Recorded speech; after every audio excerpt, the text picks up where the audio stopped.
Welcome to the Movie Business Podcast, picking up where Movie Business Book left off. I'm Jason Squire, hosting a wide range of industry talent and executives to answer fundamental questions about the business today. Here we go.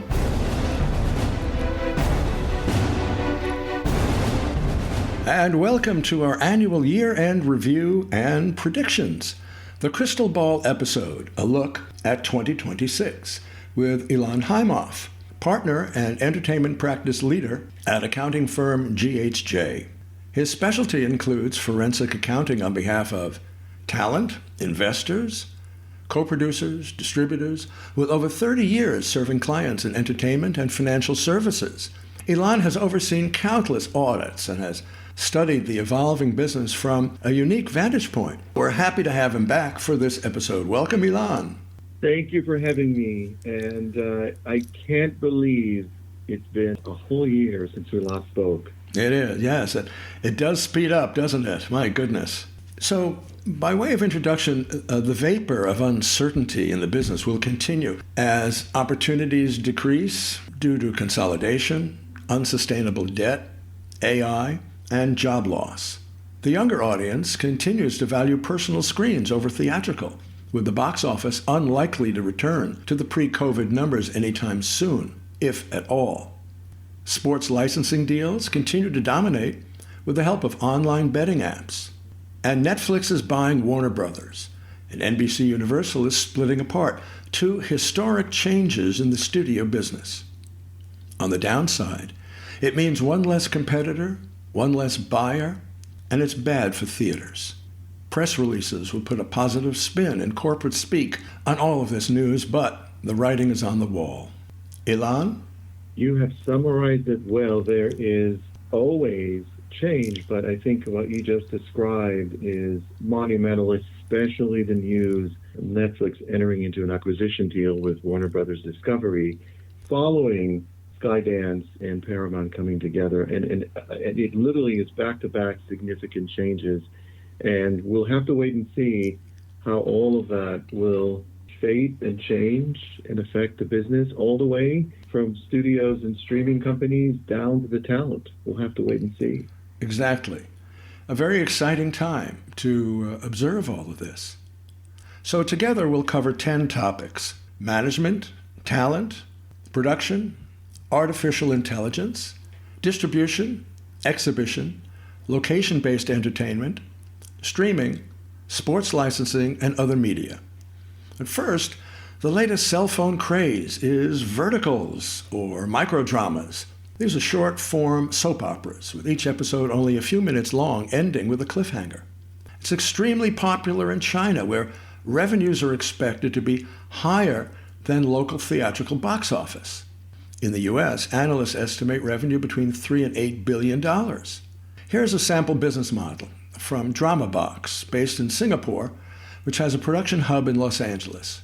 The app is free. The first few episodes are free, designed to hook you with a cliffhanger, so you're likely to pay for the next episodes at $20 a week. Or you can earn coins by watching many commercials. ILAN? I'm very much looking forward to hearing more about that and seeing how that develops. So it's quite fascinating, and we'll have to wait and see. Exactly. We'll see what happens. So let's begin with management. Entertainment has become an increasingly tough business to run, with Comcast NBC Universal Studios splitting in two, separating the studio from cable and linear TV, and Warner Brothers Discovery being purchased by Netflix. A turning point in all of this, for consolidation, was the 2019 sale of Fox to Disney for $71 billion. In 2022, AT&T gave up after 4 years and sold Warner Brothers to Discovery for $43 billion. Skydance acquired Paramount for over $8 billion. And now Netflix is buying Warner Brothers Discovery for some $83 billion. Theatrical continues to be a business of franchises and sequels. But here's a sobering statistic. October theater grosses were down to the lowest level in 27 years. ILAN? I think what I wanted to share is management of these various very large and some cases smaller studios, distributors, production companies are watching every dollar that goes out the door. So there's a real focus right now on overhead management and ensuring that liquidity is there to keep the business going during a time that is uncertain. And I think that it could potentially affect anywhere from a green lighting process all the way to the distribution process. But we have to recognize that in this new world that we're in and in this evolving world that we're in, there's going to be a focus on cost cutting, cost containment, particularly to justify, because you mentioned these billions of dollars of these transactions, but to justify these, you need to keep the cost down and, in fact, reduce where you can the costs. So that is really where I think I see the focus on right now in the coming year and the planning for coming year. Very good. It certainly is a challenging time. Let's turn to our studio report card, beginning with Warner Brothers Discovery. The stock was up sharply as a takeover target, and Netflix outbid Paramount Skydance and Comcast to become the new owner. Warner's will first spin off its linear TV business as a separate entity. So this is arguably bad for the business overall and bad for theaters especially. One less buyer, more layoffs, further consolidation.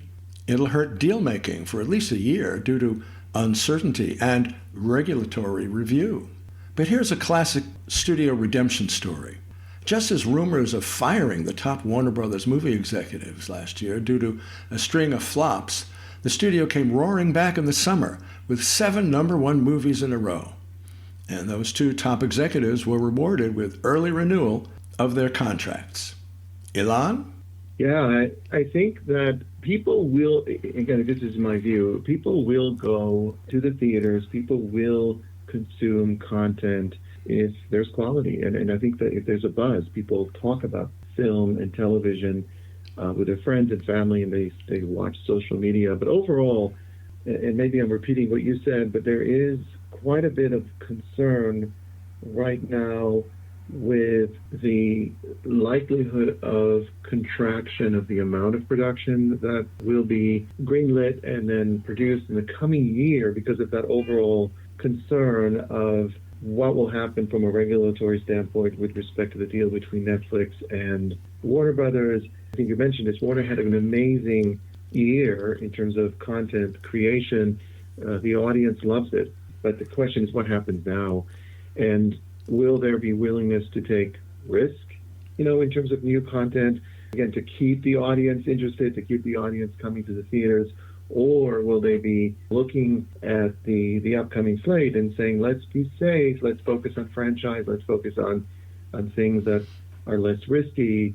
My overall comment here is, we've had good content coming out. The question is what happens now with all of these unknowns, and what will management do as we look to the incoming year specifically? Yes, thank you. Now Netflix, with its stock price up comfortably and a 10-1 split, plus 300 million global subscribers, Netflix continues to dominate, now with the winning bid to buy Warner Brothers. If the deal is approved, Netflix would gain all the Warner titles, the MGM pre-1986 library, HBO, DC, and a strong global distribution system, giving them huge leverage over the industry. Netflix management has often claimed to be not interested in theatrical, so this came as quite a surprise to many observers. It's too soon to tell whether this attitude will change or whether Netflix is making the deal to buy a huge and valuable film library with its franchise assets. Ilan? To add to what you just said, again, where you and I are watching as this is evolving in the coming days and weeks, the commentary that I saw so far suggests that Netflix will be committed to a theatrical window. However, I heard that what happens beyond the theatrical exhibition is somewhat unclear. Will the film go directly to streaming? What happens at the pay window? What happens beyond? There's still a lot of questions as to what happens beyond that initial exhibition. This is true. And again, A waiting game for management to shift after regulation. This will be going on for at least another year. Now turning to Paramount Skydance. The stock was up strongly due to the change in ownership, transferred from Shari Redstone, daughter of Sumner Redstone, who built the media giant, to David Ellison's Skydance in an $8 billion merger, mostly from David's father, Oracle owner Larry Ellison, and Redbird Capital, among others. So whenever a company takes over a movie studio, they make big deals to prove they mean business. In this case, a nearly $8 billion deal for broadcast rights over 7 years of UFC, Ultimate Fighting Championship, and also a bid for Warner's, which did not take hold. On the other hand, Paramount lost Taylor Sheridan to NBC Universal. Ilan? It is dramatic. I mean, that's really the word I would use. Paramount is a formidable force with the Ellison family and private equity money behind them. They will have the liquidity that they need, not only to survive, but to truly become what it used to be years and years ago as a competitive movie studio. I would assume that there is more to come and perhaps more M&A activity to further strengthen Paramount in the marketplace. Thank you. And now Disney. The stock is flat, but some 8,000 job cuts since Bob Iger returned. The live-action version of Lilo and Stitch was the first 2025 movie to reach a $1 billion global box office, plus a whopping $4 billion in consumer products revenue. Disney announced Disneyland Abu Dhabi, a multi-billion-dollar theme park resort on the Persian Gulf, funded by the Miral Group, part of the Abu Dhabi government. This will compete with Warner Brothers' World Abu Dhabi. According to Brooks Barnes in the New York Times, Disney will be paid to design rides and also receive royalties. And a new Disney residential community, Story Living, opened in Rancho Mirage, California, with homes starting at $1.5 million. And another is planned for North Carolina. Ilan? I think we have to recognize that Disney is a well-diversified entertainment company, and you just described the different things they're doing. The question is, what will they do in the coming year and beyond, and are they well positioned, especially with all of these moves in the marketplace? So I think we'll have to wait and see how Disney will act differently or reposition in the marketplace. But we have to recognize that Disney does have strength, and you said it, in licensing, merchandising, and beyond. You know, they have all kinds of other businesses, which makes them different and, in a way, able to withstand any changes within the film and television business. However, if the business in general, and I talk beyond entertainment, makes a turn at the beginning of 2026 into a recessionary environment, there are going to be risks for Disney. How many people are going to buy the merchandise next year as compared to this year? How many people will be going to Disneyland or Disney World in the coming year as compared to this year? And how many people may take a cruise in 2026 as compared to 2025? And I think that's really the question. Could they be negatively impacting their other businesses as opposed to film and television? It's a fascinating operation to watch. Thank you. Next is Sony. They're doing fine. Stock is up some 30%. It's the only studio with no streaming service, so they license theatricals to Netflix for hundreds of millions a year. Of course, this may change. It's also the only studio to own a theater chain, Alamo Drafthouse. Sony Pictures Animation produced K-pop Demon Hunters, but sold it to Netflix, where it became Netflix's most popular movie of all time. After the huge streaming success, Netflix released it in theaters as a sing-along for one weekend to a strong box office, and some of the songs reached the top of the music charts. A re-release for Halloween did not do as well. Ilan? Yes, it has its market position, as you mentioned, that I believe keeps them competitive and focused on where they have the strength, which is creation of content. They've got amazing talent, people that work within Sony, as well as their relationship with the creative talent and creating the content itself. They're generating amazing content and then sell it ultimately to the best bidder, the best deal they can get, which makes them profitable, which makes them with a sustainable model for the future. It certainly is a different business model, and they're doing fine, which is certainly interesting. Comcast Universal. The stock has declined. The company cut nearly 1,000 jobs. In a bold move, Comcast spun off most of its cable networks, except for Bravo, into a standalone public company, Versant, to shore up the value of Universal's remaining streaming and studio assets. Warner Brothers will make a similar move. ILAN? Yeah, that is a big change in 2026 that we're looking forward to seeing how, if anything, changes as a result. The spinning off of the linear television, the old cable business, will be living on its own, and it's going to be profitable. There's going to be a predictable cash flow for the coming years, but it's not a growing area, and I think that's really the most important point. It is a cash-producing business, but again, a relatively stable for now business, but likely over time will unfortunately start to diminish. But again, in the foreseeable future, it's a relatively predictable model of cash coming in. But again, what happens with these entities that they're going to consolidate over time, or perhaps get acquired by private equity, by other companies. So even though they are spun off, the question is what happens after? And there'll be more Universal news later on when we discuss theme parks. Now to talent. New contract negotiations for WGA, DGA, and SAG-AFTRA will be starting in June. Man, that was fast. WME Endeavor went private in a deal valued at some $25 billion from Silver Lake, with a name change to WME Group. This removed the name William Morris from the agency after some 100 years. For writers, WGA wages continue to decline. ILAN? I agree with the items you brought up. I think as we look to the future in connection with talent, several things we'll need to watch in the coming year.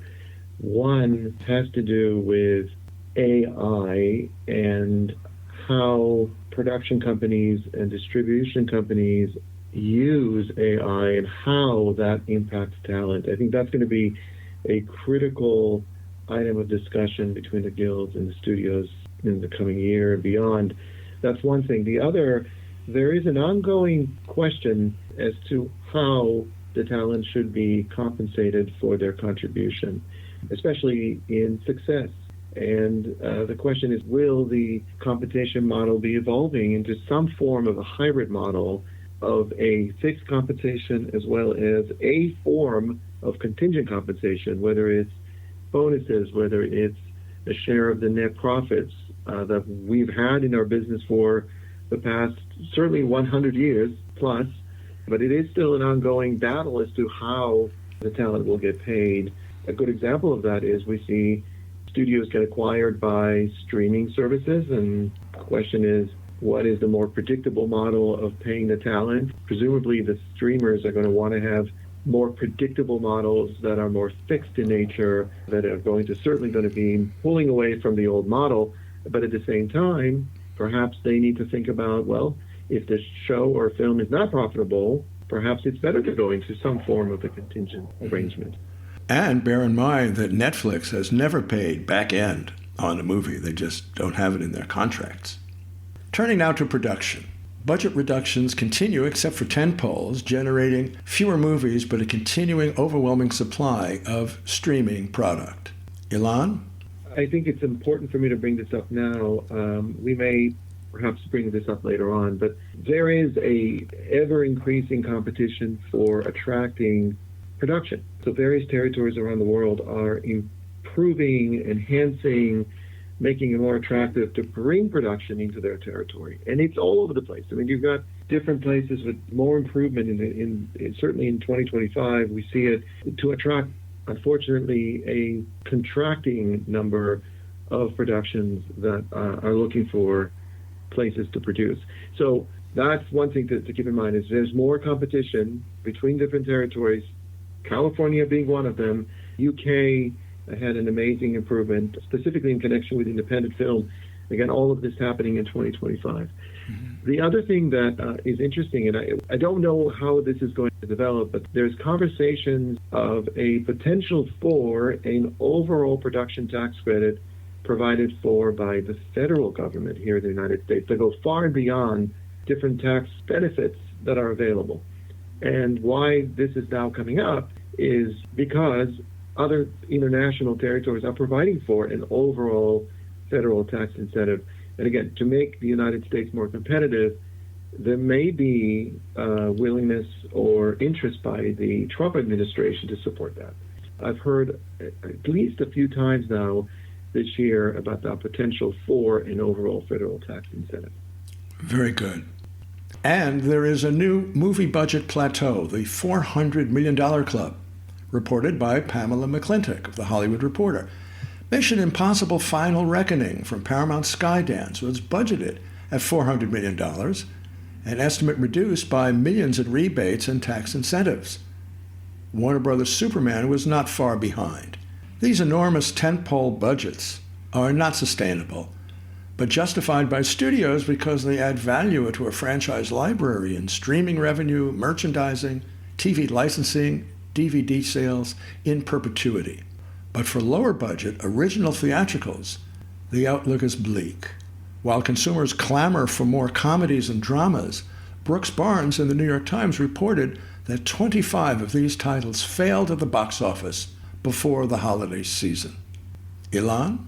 As I look to the future, with the willingness to take less risk, the larger tentpole films may be continuing as opposed to going away. I mean, I think that's really where that international revenue is going to come from, is this tentpole worldwide exhibition of major franchise films. So I think that will certainly continue. But I believe that quality independent film production and distribution will happen. It may not necessarily happen to the larger studios, but companies like A24, Neon, and the like are creating a path for these types of films to find the audience. And I think that it's important, and we want to see more and more of these independent films being exhibited and are presented to the audience through different ways and mediums. But the most important point is I still believe that there's going to be a path for independent films. And as I mentioned before, and I do see different ways for the independent films to be sustainable through production tax credit incentives. For example, in the UK is an example of where governments are willing to give more and are paying more attention to independent film production, but also new ways of producing those films using virtual studios and new technology to reduce the cost. So there are different ways to keep the cost down to still allow for independent films to see the light and be exhibited. Very good. And we'll be covering more about tax incentives in a moment. But let's consider the trend in new production facilities. Some examples. In New Jersey, Netflix is building Netflix Studios with 12 sound stages on an Army base. In Queens, New York, Robert De Niro opened Wildflower Studios with 11 stages. In Fort Worth, Texas, a new 27,000-acre studio partnership includes Taylor Sheridan and Paramount. In Los Angeles, Hollywood Park Studios, a new facility in Inglewood, will first house the 2028 Olympic Broadcast Center, then future productions. However, the Nevada state legislature killed the proposed Warner Brothers Sony Pictures joint project in Las Vegas. Ilan? The only thing I was going to add is obviously many of these projects are taking advantage of local incentives to build, this infrastructure. I think that the one in New Jersey certainly is quite dramatic to see Netflix building their footprint there. But again, I think it does tie back into what is the local territory doing to incentivize, that infrastructure build. And let's turn to more details about tax incentives. In Georgia, after shooting some 20 projects in Georgia, Marvel abandoned Georgia for the United Kingdom and lower labor and insurance costs in a blow to Georgia's production industry. Texas approved $300 million every 2 years, up to 10 years, for a total of $1.5 billion invested. New York offers a 40% film rebate on all costs, capped at $800 million annually. And, as you say, the UK beats them all with a cap at 80% of costs. In California, production continues to lose ground because incentives and rebates are more generous elsewhere. Los Angeles is number 6 in a survey of desirable locations after Toronto, Britain, Vancouver, Central Europe, and Australia. And Sacramento finally increased its tax incentives up to 40% with an annual cap of $750 million, but it's a little late. Ilan? Yes, I agree with everything you said. The only two things I was going to add as we look again to the future, we need to monitor and see if the rumor of an overall federal production tax incentive may ultimately happen. So that may be one thing to watch.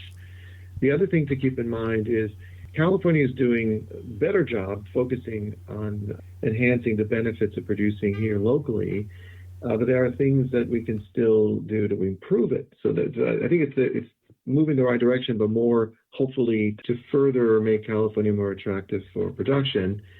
The one thing I was going to add, which people may or may not realize this, the UK is the best program, I think, as you say, for a variety of different reasons. But the one thing that's unique and different, and in fact, the only territory to provide for is a profit participation and residual element to the production tax incentive that, subject to certain procedures and processes, you can get the benefit of additional production tax incentive for years beyond the actual production of the film or television program. So if you are paying a participation to someone or an incentive or a bonus down the line, you may still get that incentive in connection with those payments well beyond the year of production. Wow. So that makes it very unique in the UK.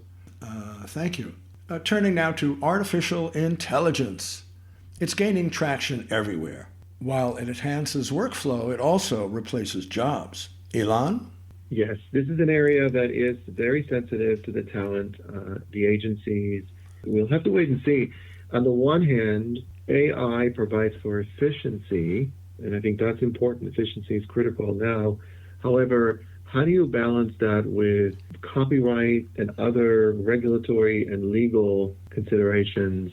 How do you balance that with, again, going back to the guilds and the talent? We'll have to see how it evolves. It's going to take some time, but AI is here to stay, and it's just going to be a process that is legal in nature, talent management in nature, and union versus studio in nature. We'll have to, again, watch and see how it all develops, again, especially in the coming year, but it's going to be well beyond that. Very good.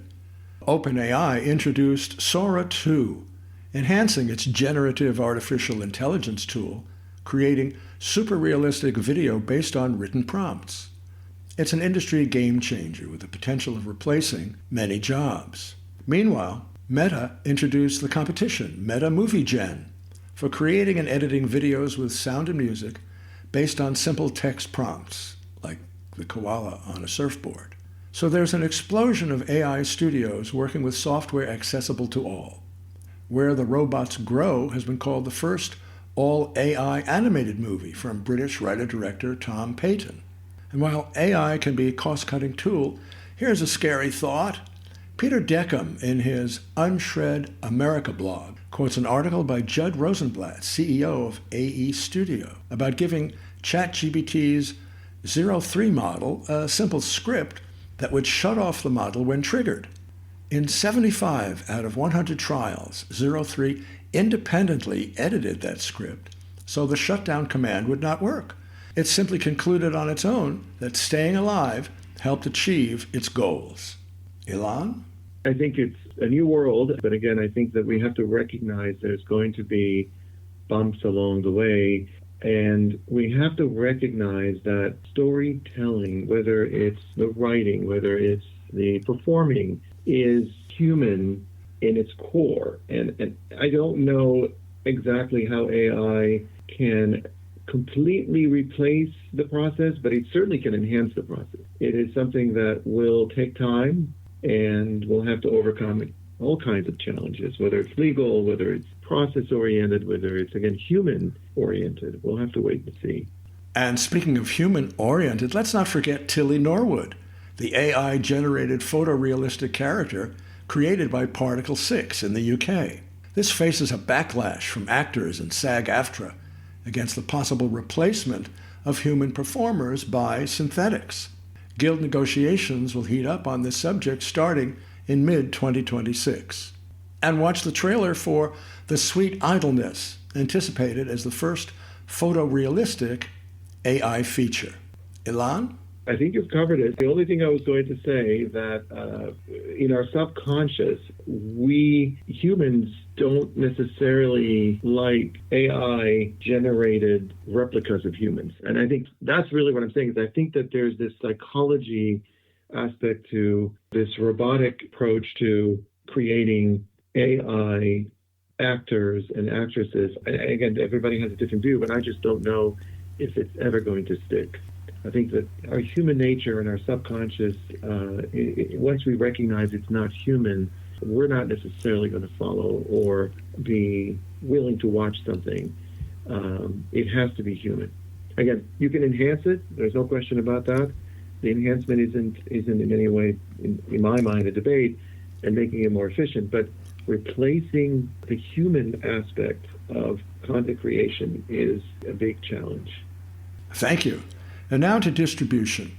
Box office seems unlikely to get back to pre-pandemic levels, as customers at home have access to studio movies sooner than ever due to the shrinking window between theaters and streamers.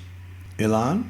I believe we'll see more and more subscription-based theater programs. You're not going to go see a movie. You're going to have some form of subscription, which is probably where we're headed.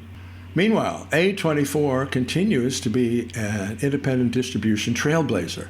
For example, Materialists made a worldwide gross of $100 million on a $20 million budget from filmmaker Celine Song. The biggest global box office success was the Chinese animated feature Nu Jia 2, which grossed more than $2 billion and was released in the U.S. by A24. The anime Demon Slayer Infinity Castle from Sony Pictures Crunchyroll went on to do $670 million worldwide. And Disney's Zootopia 2, huge in China, ignited the holiday box office with a global opening of $500 million. But on the downside, October grosses were down to the lowest level in 27 years. Ilan? I think that I will focus on the positive that you have shared, that creating content is one thing, but thinking of the audience and creating the right content for the right audience is going to be critical as we look at the coming year. People will come and see it if it's great content. So I still am very optimistic with respect to theatrical exhibition. It's the continuing challenge of theatrical management. And now for exhibition. Theaters continue to suffer after the COVID shutdown and loss of screens. Hollywood added to the misery, delivering some 25 failed titles in the second half of 2025, according to the New York Times. And Netflix buying Warner Brothers doesn't make it any better. Ilan? The question that will come up is my experience as a consumer coming into the theaters is of the highest quality possible? So in other words, are the theaters clean? Is the technology being used up to par? I mean, if you go see a movie at an IMAX theater, you know you're going to get a high quality. What about other theaters? And I think that it's all about the experience, and theaters are going to need to invest in how you bring people in. It's one thing to bring to get the right quality content, but it's also the experience of going into the theater itself that needs to be considered. If it's dirty, messy, long lines, maybe you're not going to want to go see another movie in the theaters. And I think that's really the question in my mind. And just to emphasize that the Netflix takeover of Warner Brothers is likely to be another threat to exhibition because their stated policy has always been to serve their streaming customers and release selected movies in theaters for just a few weeks before streaming. Next, in exhibition, a new trend for music in theaters. For one weekend only, AMC Theaters distributed Taylor Swift, the official release, Party of a Showgirl, to all circuits, grossing $33 million, recalling the $92 million success of her Eras tour in theaters 2 years ago. To make the deal, the Swift family bypassed studio distributors and went directly to AMC Theaters. As a result, both theaters and Taylor Swift made considerably more money than through a studio distributor. Ilan? Yeah, I mean, it's actually a wonderful approach. Again, how do we use the capacity of the theater to bring content that is different than just a film? That's something that could be precedent for more. I mean, there could be more of these in the coming year or two. Yes, it seems to be what to expect. Thank you. We now turn to location-based entertainment. A rise in experiential venues from Universal to Netflix provide real-life experiences based on popular studio product. Ilan? Yes, I'd love to go. I mean, that's really the point. I think it'll be exciting to try, and then again, engaging the audience is important, and doing it this way through different ways of real-life experiences and interactive experiences, I think will be wonderful. Well, we have to do a field trip. Netflix created Netflix houses, repurposing interior malls into mini theme parks. 2 are open in Dallas, Texas, and King of Prussia, Pennsylvania, with a 3rd Netflix house opening in Las Vegas in 2027. These are massive venues of restaurants, games, and replicas of Netflix hits, so visitors can experience the glass bridge from Squid Game or walk around a set from Bridgerton. Sony Pictures Experiences oversees Wonderverse in a Chicago mall with concerts, games, virtual reality, rides, food and drink. On the menu, a Ghostbusters marshmallow dessert. And Universal opened Universal Epic Universe in Orlando, featuring Harry Potter, Super Nintendo, How to Train Your Dragon, and more. Also, Universal is building its first Universal Kids Resort in Frisco, Texas, outside Dallas, with 7 lands of carnival games and rides featuring Shrek, Minions, and SpongeBob SquarePants. And the Sphere in Las Vegas opened an $80 million version of The Wizard of Oz on its enveloping huge IMAX screen with a nearly $200 ticket price. Ilan? You know, I wish I could go to all of these new venues. I did go to the Sphere, and it was the most incredible experience, and I'd love to see more. It is quite an experience if you haven't tried it yet. Very good. So let's turn to streaming. With ad-supported streaming, boosting subscriber numbers is very much like linear or cable TV. Ilan? Yeah, so I think one of the things that we have to recognize with respect to streaming, and people forget, so we always have to be reminded that the number one streaming platform, without any question, continues to be YouTube, which is now becoming almost like another channel on your smart television. Yep. YouTube is where everybody goes. In fact, I think it was in excess of 12% of streaming, if you look at the pie of streaming, and followed by Netflix. But YouTube is number one. And YouTube is evolving, and I'm talking about those who use YouTube to get the attention of the consumer.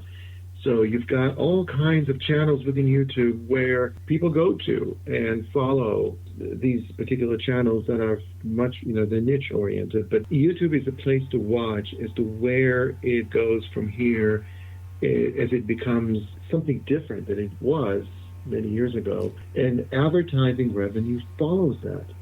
Advertising revenue goes there. And I think that's, an incredible model to make money if you can get the eyeballs on your channel. And the YouTube tile is right next to all the big streaming services. So it's very easy, I have found, to go down the YouTube rabbit hole. It's a great experience.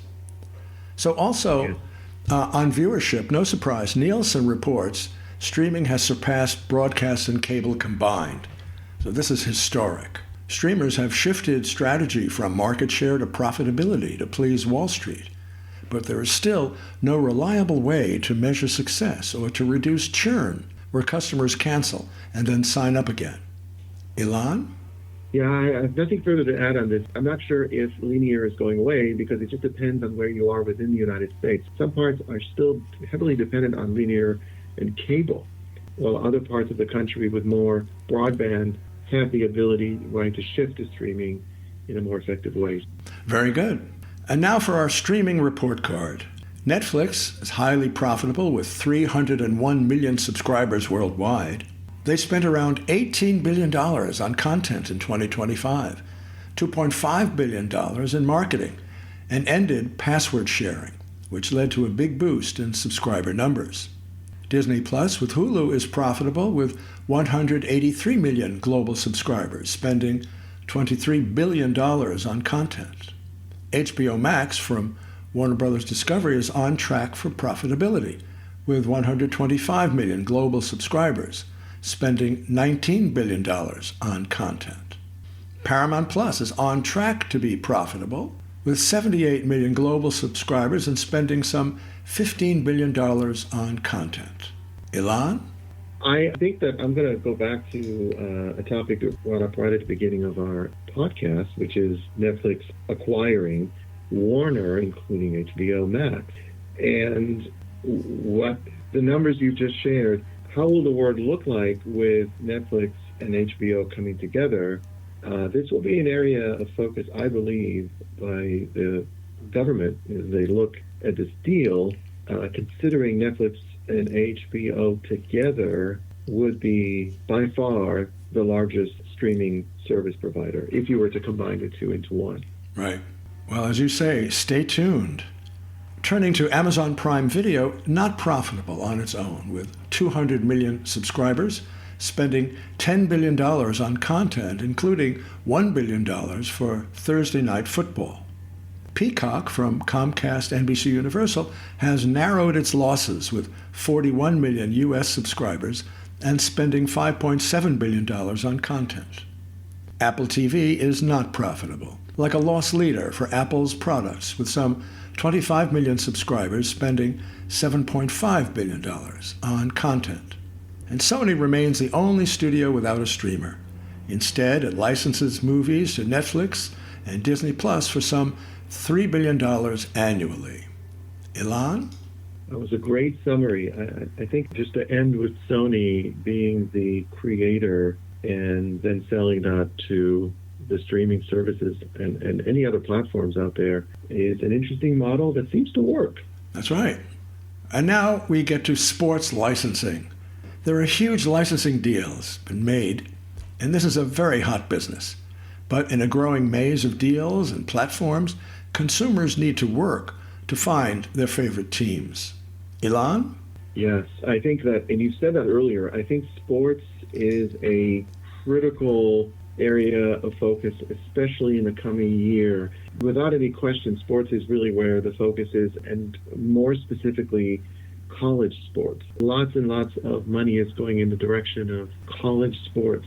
And the question is how the licensing rights will look like, and that continues to be an area where I'm not even sure if we even know what the right valuation is. So that's what I'm saying, is it's still unknown, but it's becoming an area that we should just definitely watch how it develops, who gets the license to exhibit these. Are they going to be exclusive? Are they going to be co-exclusive? Are they going to be all kinds of different questions that we'll have to wait and see how it shakes out in the coming year. Very good. So here are some sports headlines. Paramount Skydance signed a $7.7 billion 7-year deal with TKO Group to be the exclusive streaming home of all of UFC Ultimate Fighting Championship events. They're moving away from UFC's pay-per-view model, as all events will be exclusive to Paramount Plus. Netflix entered into a 10-year, $5 billion deal for TKO Group's WWE Raw, the weekly show bringing the loyal 17 million fan base of World Wrestling Entertainment to Netflix from the USA Cable Network. And Disney's ESPN has made some big plays. A landmark deal acquiring the NFL Network and other assets for a 10% equity in ESPN. A $1.6 billion deal for the rights of WWE's premier live events. And they launched a standalone streaming service at $30 a month. Ilan? Nothing further to add other than recognizing that all of the various different media companies really are trying to get as much of these rights as they can. And it sounds like they're trying to get it exclusive for a window of time, of course, but it is still a question of what is the right valuation? Is it too high? Is it too low? Is it right? It's still unknown. You know, the competition is fierce and the numbers are really astronomical. So there's a whole new emphasis in this arena. So meanwhile, WNBA secured a deal to 2036 with three partners, ESPN, NBC, and Amazon, for a combined $2.2 billion, or some $200 million per season starting in 2026, more than 3 times the old deal. Comcast's NBC Universal made a $600 million deal with Major League Baseball for 3 years of games on NBC and Peacock. And Apple, after producing the race car movie F1 starring Brad Pitt, paid $750 million for all Formula One rights in the United States. However, the NBA rejected Warner Bros. Discovery's TNT offer, ending an association of more than 30 years. The deal moved to Amazon. And in sports betting, Amazon is partnering with sports betting site FanDuel, and NBC Peacock is linking with DraftKings for on-screen messaging during games. Ilan? The only thing I was going to add to this, and I believe that many of these leagues and colleges are thinking about this, how do I make sure that I have coverage that allows for people that don't have streaming services to be able to watch content in connection with sports? So I think that the networks, and particularly local channels, are going to play a role, not necessarily in every one of these sports, but in some way you're going to see a resurgence of the linear side because of the importance of having the sports game exhibited in a way that reaches more than just one part of the population. You want to be able to get access and visibility across the marketplace. So I'm saying is I think that the linear side might actually benefit in the future in connection with sports. Very good, and thank you. Turning now to other media. Tech companies continue to compete with various augmented reality goggles and glasses to expand virtual workspaces and entertainment experiences. But prices are very high, making this a niche market. There's Apple Vision Pro starting at $3,500. Samsung's Galaxy XR headset for $1,800. Meta's $800 Ray-Ban display glasses or Meta Quest 3 headset for $500. And finally, continuing in gaming, investors, including Jared Kushner and the Saudi public investment firm, purchased EA, Electronic Arts, video game company, for $55 billion. Well, that just about wraps it up. Ilan, would you like to have the last word? The last word, as I've always been, and I continue to be, optimistic about the future of our amazing entertainment industry, especially in the United States. It is something that will always be something that people want. Storytelling is here and will stay as it has for many, many years before and for many, many years in the future. We just have to recognize that we'll have to make some adjustments, with technology coming in, with the evolving industry that we're in. Well, that's a terrific summary. Thank you so much, ILAN HAIMOFF, for joining the Crystal Ball episode, again, the 2026 edition on the Movie Business Podcast. Thank you so much, Ilan. Thank you for including me.